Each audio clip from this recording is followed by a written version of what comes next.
Ikasiyam na kabanata, mga ukit na buhay. Ang ukit ay hindi lang sining, isa itong panata na hindi makalimot. Maagang nagising si Aro, hindi dahil sa ingay, kundi dahil sa panaginip. Sa panaginip niya, nasa loob siya ng isang kuweba.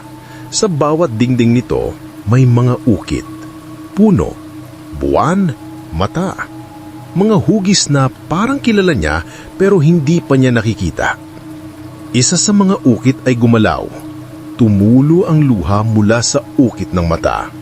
At sa isang sulok ng panaginip, naroon si Binayi, nakaupo lang, nakapikit, pero nung umiti.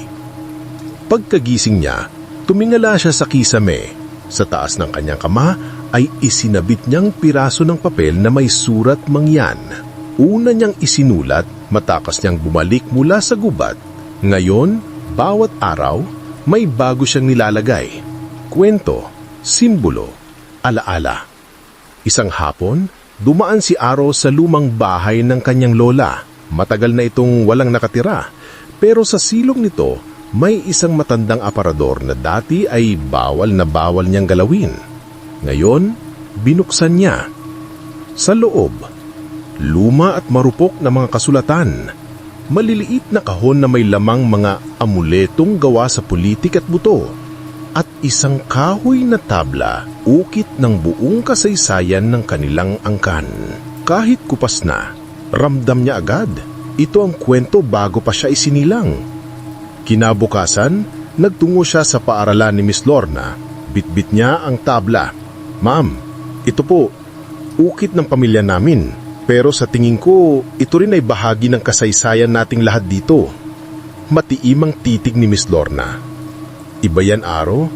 Hindi lang yan dokumento. Yan ay buhay." Nagdesisyon silang gawin itong sentro ng bagong silid kwento. Tinawag nila ang kwarto na Balay ng Ukit.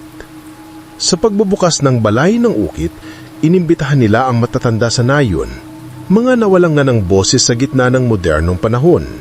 Ngunit, sa araw na iyon, nagbalik ang boses nila.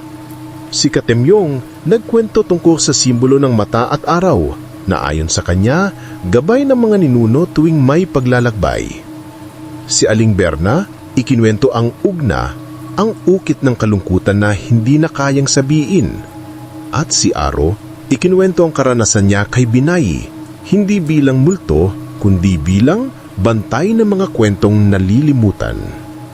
Pagkatapos ng programa, may isang batang babae ang lumapit sa kanya. "Kuya Aro, paano po ba mag-ukit ng kwento?" Ngumiti siya. "Una, kilalanin mo kung anong kwento ang hindi mo pa kayang ikwento.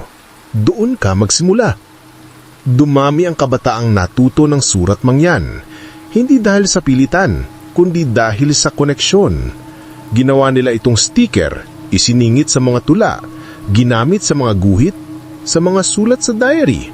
Hindi na ito lumang letra, isa na itong lengguwahe ng muling pagtanggap.